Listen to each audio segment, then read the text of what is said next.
नमस्कार, बहुत स्वागत है आप सभी का बंसल न्यूज के खास कार्यक्रम में। मैं हूं आपके साथ जया शर्मा दुबे और आज बात होगी एक बेहद गंभीर लेकिन संवेदनशील विषय पर, शादी जैसा लिव इन। दरअसल मध्य प्रदेश में जल्द ही यूसीसी यानी समान नागरिक संहिता लागू होने जा रही है। सरकार का मकसद है एक देश एक विधान का, यानी सभी नागरिकों के लिए देश में समान कानून लागू होना चाहिए। यूसीसी का मसौदा भी तैयार हो चुका है और इस मसौदे में सबसे ज्यादा चर्चा लिव इन रिलेशन को लेकर बनाए जा रहे नए कानूनी प्रावधान को लेकर है। आखिर लिव इन को लेकर कानूनी प्रावधानों की जरूरत क्यों पड़ गई? क्या ये बदलते समाज की जरूरत है? इसका आने वाले वक्त में समाज पर क्या असर पड़ेगा और क्या समाज की बदलती परिस्थितियों को देखते हुए ये कहा जा सकता है कि हम शादी जैसी किसी वैकल्पिक व्यवस्था की तरफ बढ़ने की कोशिश कर रहे हैं, जिसमें जिम्मेदारियां तो कम होंगी लेकिन सुविधाएं ज्यादा होंगी? आज इसी पर हम चर्चा करने वाले हैं।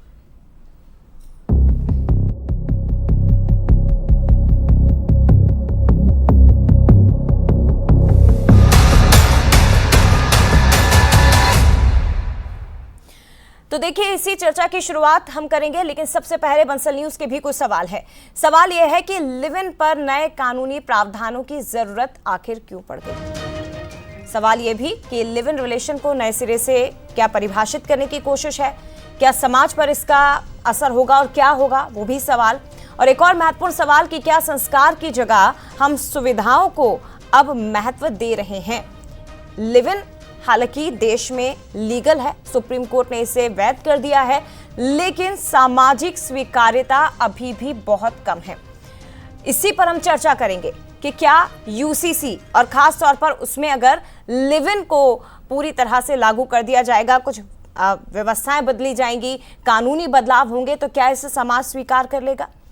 कानून क्या कहता है ये भी आप जानिए। दरअसल भारत में लिव इन के लिए कोई विशेष कानून है ही नहीं, लेकिन सुप्रीम कोर्ट ने लिव इन को कानूनी दर्जा जरूर दे दिया है।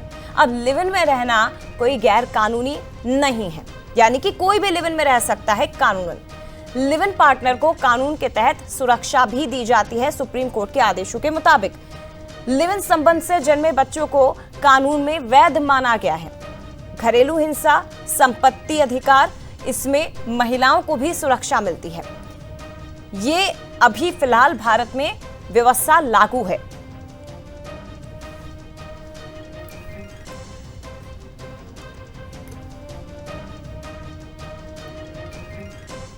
तो देखिए, इसी पर आज हम चर्चा करने वाले हैं। हमारे साथ कुछ खास मेहमान इस वक्त जुड़े हैं, सीधे उनसे आपका परिचय करवाती हूं और उसके बाद इस खास चर्चा की शुरुआत। तनुज दीक्षित जी आपको नजर आ रहे हैं, अधिवक्ता सुप्रीम कोर्ट के। स्वागत है सर आपका। डॉक्टर संजीव त्रिपाठी हमारे साथ जुड़ गए हैं, साइकोलॉजिस्ट हैं, इंदौर से हमारे साथ जुड़े हैं, आपका भी बहुत स्वागत। और इस वक्त मेरे साथ स्टूडियो में मौजूद हैं समर खान, फैमिली काउंसलर हैं, भोपाल से इस वक्त मेरे साथ जुड़ी है। तीनों का बहुत स्वागत।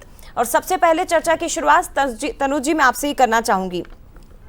एक आंकड़ा जो मैंने निकाला है सर, एक अध्ययन के मुताबिक, एक रिपोर्ट के मुताबिक, देखिए भारत में live in relation supreme court के आदेश के मुताबिक वैसे भी लीगल है, वैध है।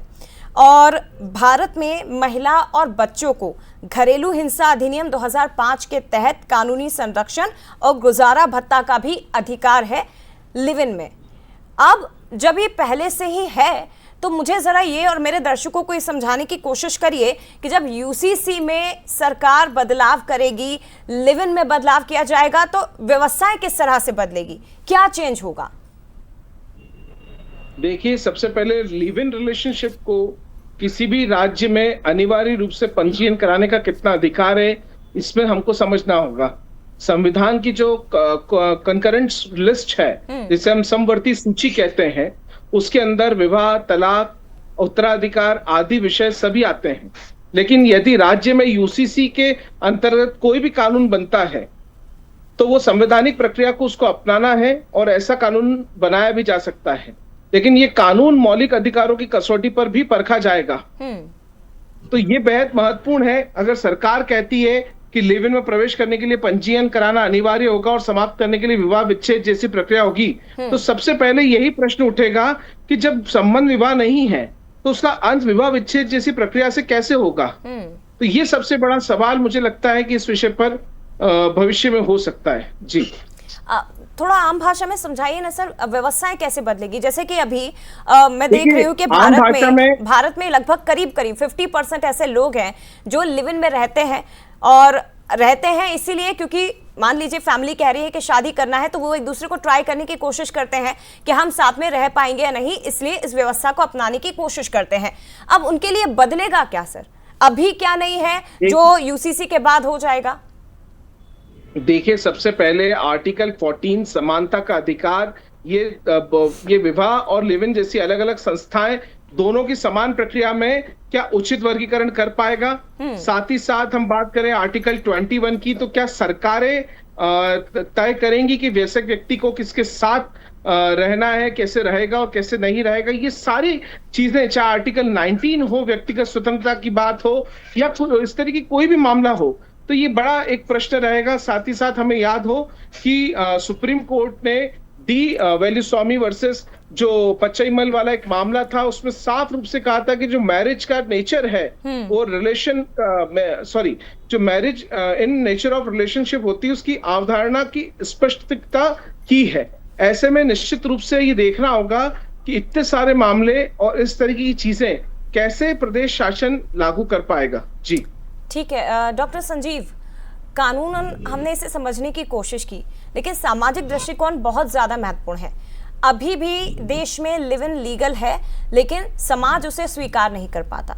और ये बात आप भी बहुत अच्छे से जानते हैं कि आपके हमारे पड़ोस में ही कोई लड़का लड़की बिना शादी के अगर रहें तो उसे अच्छी नजर से नहीं देखा जाता। उनके बारे में मोहल्ले में, गलियों में बातें होने लगती हैं कि वो तो बिना शादी के साथ रह रहे हैं, वो लिव इन में रह रहे हैं। अब मानसिक दृष्टिकोण कैसे बदलेगा? क्या समाज मानसिक रूप से इसके लिए तैयार है पूरी तरह से? देखिए, इसमें दो बातें हैं, एक तो सामाजिक दृष्टिकोण, एक मनोवैज्ञानिक दृष्टिकोण। हाँ। तो सामाजिक दृष्टिकोण से अगर हम बात करें तो समाज में बदलाव आया है, और ये बदलाव आया है इसीलिए हमको इस तरह कानून की जरूरत पड़ रही है।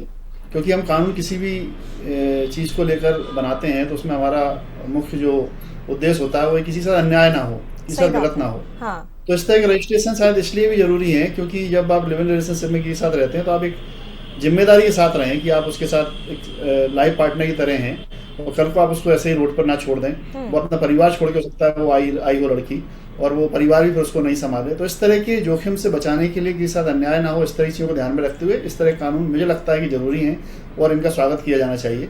इसके दुष्परिणाम भी हैं। सामाजिक रूप से अगर हम बात करें तो समाज इसको स्वीकार नहीं कर पाएगा। समाज स्वीकार इसलिए नहीं कर पाएगा क्योंकि एकदम से बदलाव किसी भी समाज में लाना बड़ा मुश्किल होता है। तो मनोवैज्ञानिक रूप से जरूर मैं ये कह सकता हूँ कि ये ज़्यादा सुरक्षित है लोगों के लिए, और ये कहीं ना कहीं लोगों को डिप्रेशन, एंजाइटी में जाने से बचाएगा। क्योंकि बहुत जल्दी जब इस तरह के ब्रेकअप्स वाले जो केसेस होते हैं तो सुसाइड बहुत ज़्यादा देखी गई हैं, बहुत कॉमनली देखने को मिलती हैं। तो लोग डिप्रेशन में चले जाते हैं, एंजाइटी में चले जाते हैं, बहुत सारी मनोवैज्ञानिक समस्याएं उनके साथ होती हैं। तो मुझे तो लगता है व्यवहारिक रूप से ये बिल्कुल सही है और इसका स्वागत किया जाना चाहिए। और सामाजिक रूप से इसको स्वीकार कर पाना थोड़ा मुश्किल होगा, लेकिन वक्त के साथ हम देखेंगे शायद समाज भी इसको स्वीकार कर पाएगा। डॉक्टर संजीव, मुझे ज़रा ये समझाने की कोशिश करिए, एक शादी का प्यार मतलब हस्बैंड वाइफ के बीच का प्यार, एक लिव इन में रहने वाले कपल का प्यार, और एक वो कपल जो गर्लफ्रेंड बॉयफ्रेंड है, अलग अलग रहते हैं, इन तीनों के बीच का प्यार। अब आप जो कह रहे हैं कि लिव इन में रहते हैं, अलग होंगे, कई बार ऐसे केसेस आते हैं जो एंजाइटी जिनको होने लगती है या जिन पर मानसिक दबाव, मानसिक तनाव बहुत ज़्यादा बढ़ता है, सुसाइड जैसे केसेस बढ़ने लगते हैं, क्या वो लिव इन में कम हो जाएंगे? आप लिव इन में किसी के साथ रह रहे हैं 2-3 साल, आपको उसके साथ अट्रैक्शन होगा, प्यार होगा, और मान लीजिए बाद में लड़का या लड़की छोड़कर चला जाता है, तो क्या तब ऐसे केसेस नहीं बढ़ेंगे? देखिए, मैंने आपको बताया कि जोखिम इस बात का है कि अगर वो साथ में रहता है कोई पार्टनर, तो फैमिली को छोड़ के हो सकता है वो आया हो, ठीक है। तो उस केस में वो बहुत लंबे समय तक, कई बार उस लिव इन रिलेशनशिप में मेरे पास जो केसेस आते हैं बहुत लंबे समय तक वो मैरिज नहीं करते हैं, और फिर पता चलता है कि 34-35 साल की उम्र में जाके वो लोग सेपरेट होते हैं। तो किसी एक पार्टनर के लिए हो सकता है उसको दूसरा पार्टनर मिल जाता है तो वो तो मूव ऑन कर जाता है, लेकिन दूसरे पार्टनर के लिए मूव ऑन करना बड़ा मुश्किल होता है। राइट। तो ये डेफिनेटली ये है ऐसा कि इस तरह के कानून आने से हमारे उसमें जोखिम बढ़ेगा भी, क्योंकि कहीं ना कहीं लोग बहुत इजीली इस चीज़ को करेंगे, बहुत आसानी से लोग इसको जस्टिफाई भी करेंगे। तो दो लोग जब अलग अलग रहते हैं उनके बीच जो रिलेशनशिप होता है तो उसमें उतना जोखिम नहीं है, क्योंकि उनके पास मौका है अभी भी। वो सोच सकते हैं, एक दूसरे के साथ टाइम स्पेंड कर रहे हैं, देख रहे हैं, डेट कर रहे हैं, उसमें वो दोनों के अच्छे बुरे को समझने का उनके पास टाइम है। उसके बाद फिर वो जब वो आते हैं किसी रिस्पॉन्सिबल कंडीशन, मतलब एक मैरिज एक रिस्पॉन्सिबल एक यूनिट है ना, एक संस्था है, वहाँ पर एक रिस्पॉन्सिबिलिटी है हस्बैंड और वाइफ की, वो एकदम से छोड़ नहीं सकते किसी को। ऐसे लिविंग रिलेशनशिप में मुझे लगता है कि जिम्मेदारी का एहसास होना चाहिए, तभी दो लोग अपने एक साथ दोनों रहना तय करते हैं और वो पूरी जिम्मेदारी के साथ करते हैं। ठीक है, ये तो मानसिक तौर पर हमने इसे समझने की कोशिश की है, लेकिन इस तरह के कितने केसेस सामने आते हैं? हमारे साथ समर खान जी हैं। समर, मुझे ज़रा ये समझाइए आप कि आपके पास क्या ऐसे कपल भी आते हैं जो लिव इन में रहते हैं लेकिन बाद में अलग हो गए हैं, और अब क्योंकि भारत में या मध्य प्रदेश में जब यूसीसी लागू होगा तो लिव इन को रजिस्ट्रेशन करवाना बहुत ज़रूरी हो जाएगा। जो रहना चाहता है उसे पहले रजिस्ट्रेशन करवाना पड़ेगा, उसके बाद वो साथ में रह पाएंगे। तो इसके बाद क्या बदल जाएगा? मतलब क्या अभी कोर्ट में अगर ऐसे केसेस पहुंचते हैं तो उसमें बहुत मुश्किल हो जाता है साबित करना कि लड़की या लड़का कैसे प्रूफ करे कि ये साथ में रहे थे और उनके साथ परेशानी हुई है या लड़के ने इन्हें प्रताड़ित किया है? क्या अब वो आसान हो जाएगा? देखिए, मैं पहले आपकी शुरुआत करती हूँ। जैसे कि आपने कहा कि क्या लिव इन को अगर हम वैलिडिटी दे रहे हैं, लिव इन को अगर हम रजिस्टर्ड करवा रहे हैं, तो क्या शादियाँ कम हो जाएंगी या फिर हम लिव इन का इस तरह से प्रमोशन कर रहे हैं? तो मुझे बिल्कुल ऐसा नहीं लगता। मैं यूसीसी के इस प्रोविज़न का वेलकम करती हूँ, क्योंकि रजिस्ट्रेशन बहुत ज़रूरी है। हम उस तरह से बात कर रहे हैं जैसे बिल्ली आती है और कबूतर आंखें बंद कर लेता है, उसी तरह से हमारा समाज भी काम कर रहा है। लिव इन रिलेशनशिप का नंबर्स इससे बिल्कुल भी नहीं बढ़ेगा, क्योंकि हम भोपाल में नहीं, मध्य प्रदेश के कई डिस्ट्रिक्ट्स में काम कर रहे हैं और अभी भी लोग लिव इन में रह रहे हैं। सिर्फ इसमें चेंजेस अगर आएंगे तो अकाउंटेबिलिटी पे आएंगे, रिस्पॉन्सिबिलिटी पे आएंगे, वैलिडिटी पे आएंगे, क्योंकि अब आपके रिश्ते को वैलिडिटी मिलेगी। और अगर आपका रिश्ता ऑनेस्ट है तो मुझे नहीं लगता दोनों पार्टनर्स को कोई परेशानी होगी, क्योंकि वो ऑलरेडी रह रहे हैं। अब सिर्फ यूसीसी उनसे ये कह रहा है कि जिस तरह से आप रह रहे हो उसको आप रजिस्टर्ड करवाओ। तो देखिए, रजिस्टर्ड करवाने में तो बहुत सारी मुझे फ़ायदे ही दिख रहे हैं। पहला फ़ायदा है कि लीगली सिक्योर्ड हो जाएगी, डिग्निटी मिलेगा, उस रिश्ते को आप एक डिग्निटी दे रहे हो। और मुझे तो लगता है कि लीगल के साथ साथ हम उसको एक सोशल सिक्योरिटी भी दे रहे हैं, तो ये बहुत अच्छी चीज़ है। क्योंकि आगे हमको कई बार जैसे कि हम बात करते हैं कि केसेस हमारे पास आते हैं, क्योंकि हम डोमेस्टिक वायलेंस एक्ट में निर्भया फाउंडेशन सर्विस प्रोवाइडर भी है जी। तो हम कई डोमेस्टिक वायलेंस के केस आते हैं, इवन इन जो हमारे पास शादी के केसेस आते हैं। जैसे कि अभी सर ने कहा कि शादी एक बहुत स्ट्रॉन्ग इंस्टीट्यूशन है, बट आप देखिए कि कई लोग ऐसे भी आते हैं जिन्होंने अपनी मैरिजेस भी रजिस्टर्ड नहीं करवाई हैं। हाँ। तो कई बार ऐसा होता है कि कहीं मंदिर में शादी कर ली या कहीं इस तरह से शादी कर ली और उसके बाद उस लड़के ने छोड़ दिया, तो हमको मैरिज प्रूफ करने में ही इतनी परेशानी आती है कि हमारे पास प्रॉपर डॉक्यूमेंटेशंस नहीं होते हैं। तो फिर लिव इन को आप समझ सकते हैं कि सारे प्रावधान हैं डोमेस्टिक वायलेंस एक्ट में, लेकिन हम जब लीगली मूव करते हैं तो हमें एविडेंस चाहिए होते हैं और उसमें बहुत परेशानी आती है। क्योंकि आप जब भी अलग होते हैं, जब दूसरा पार्टनर आपके साथ धोखा देता है, तो फिर उसमें फर्स्ट तो यही रहता है कि वो डिनाइल करता है कि नहीं, मैं इसके साथ रहता ही नहीं। हाँ। तो सारी जिम्मेदारी दूसरे पार्टनर पे आ जाती है साबित करने की। और मुझे लगता है कि ये कानून रजिस्ट्रेशन के बाद एक वैलिडिटी दे रहा है, एक प्रॉपर डॉक्यूमेंटेशन दे रहा है, तो बहुत अच्छी चीज़ है। ठीक है, तनुज जी, इसी लाइन को जरा आगे बढ़ाइएगा। क्या अब लिव इन में रहने वाले कपल के पास अगर बाद में वो सेपरेट होते हैं या कोई प्रताड़ित करता है लिव इन के दौरान या घरेलू हिंसा करता है, डोमेस्टिक वायलेंस होता है, तो क्या अब वो वैकल्पिक ऑप्शन वो बहुत ज्यादा बढ़ जाएंगे कि साबित किया जा सके कि हाँ लड़की के साथ या लड़के के साथ गलत हुआ है? क्या इसमें विकल्प और ज्यादा होंगे सामने वाली पार्टी के पास?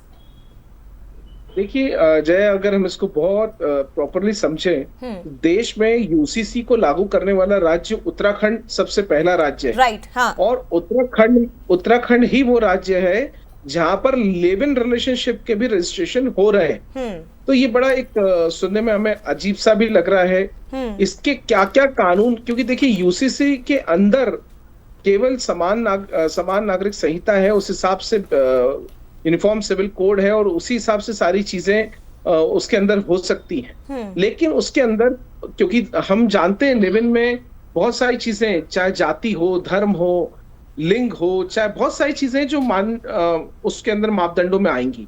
ऐसे में बात होती जब घरेलू हिंसा, डोमेस्टिक वायलेंस की या और किसी चीज की, तो देखिए जनरली भी अगर कोई वायलेंस होती है तो भी उसकी कंप्लेंट बीएनएस के सेक्शंस में रजिस्टर्ड हो सकती है। उसके लिए जरूरी नहीं है कि आप मैरिड हैं, अनमैरिड हैं, आप क्या है, लेकिन अगर किसी भी तरह का वायलेंस है तो उसके लिए सेक्शंस ऑलरेडी मौजूद है भारतीय कानून में। लेकिन यहाँ जो है एक सबसे अलग चीज जो देखने को मिलती है कि इन मैरिज का रजिस्ट्रेशन भी होता है, और अगर आप विच्छेद अलग हो रहे हैं, लिव इन से बाहर हो रहे हैं, कोई भी पार्टनर बाहर हो रहा है, तो टर्मिनेशन स्टेटमेंट वो भी होता है, और टर्मिनेशन स्टेटमेंट वो रजिस्ट्रार के सामने होता है।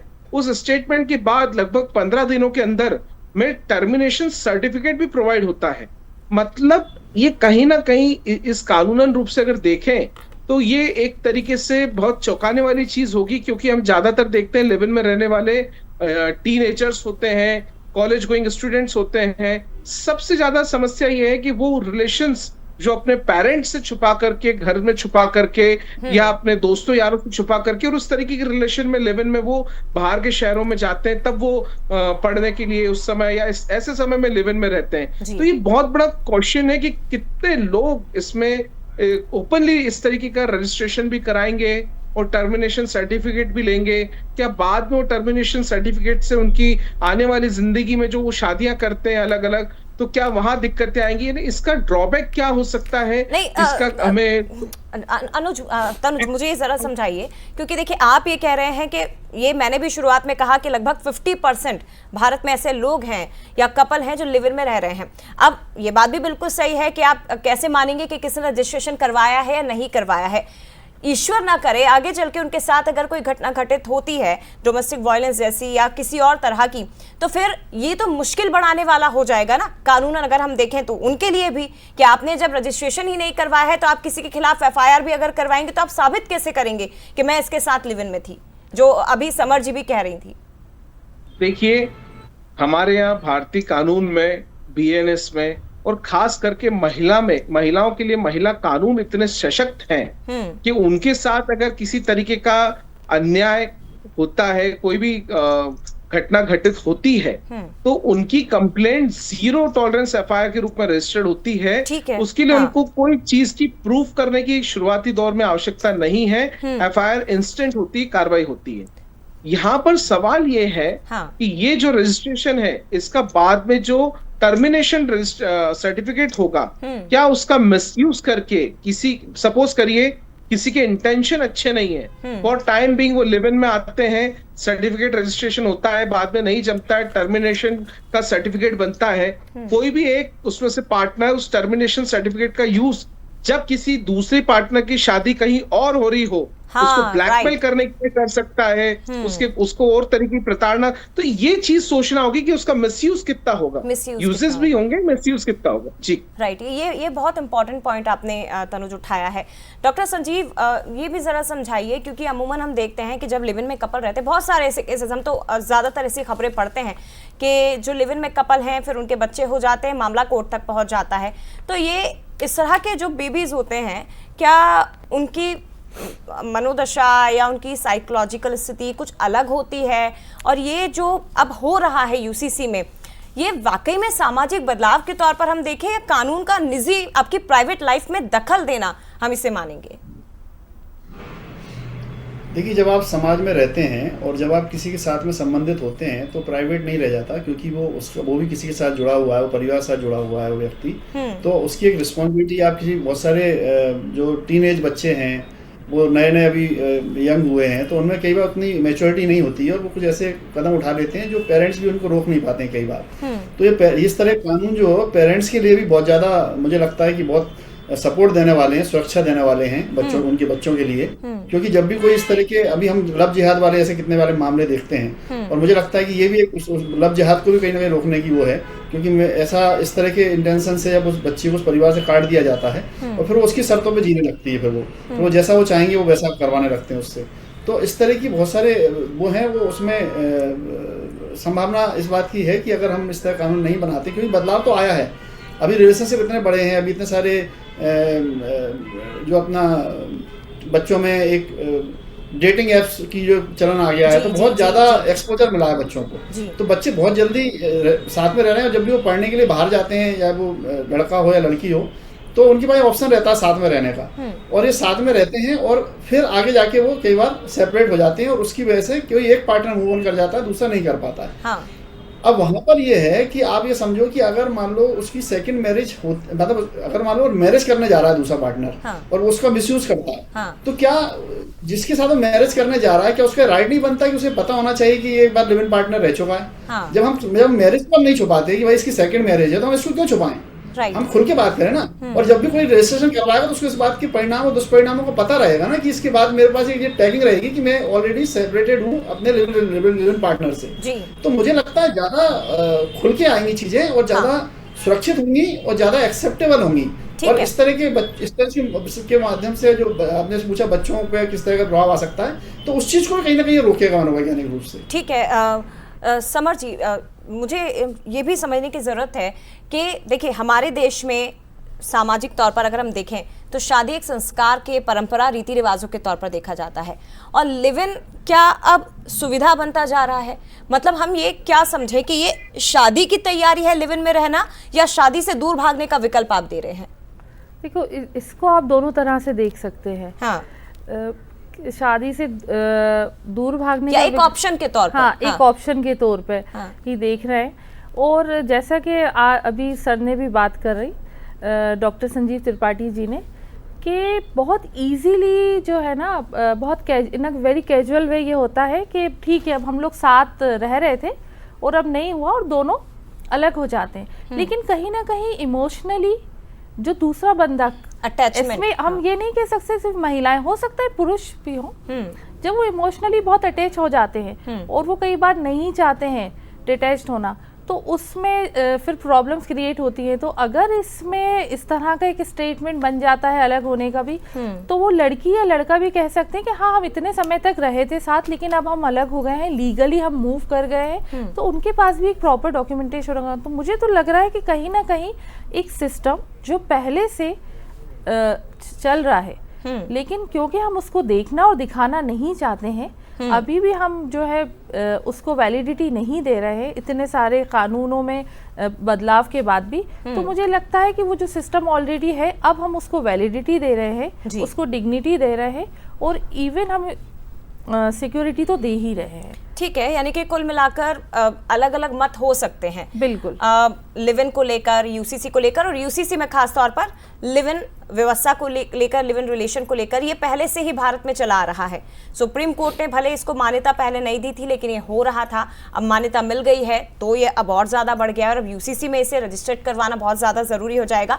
कुल मिलाकर लिव इन रिलेशन को लेकर मत अलग अलग हो सकते हैं, लेकिन ये सामाजिक तौर पर ज़रूरत है। जिस तरह से व्यवस्थाओं में बदलाव हो रहा है, समाज में बदलाव हो रहा है, उसी हिसाब से अब कानूनन तौर पर इसमें बदलाव की कोशिश हो रही है, और कदम से कदम मिलाकर चलने का प्रयास भी किया जा रहा है।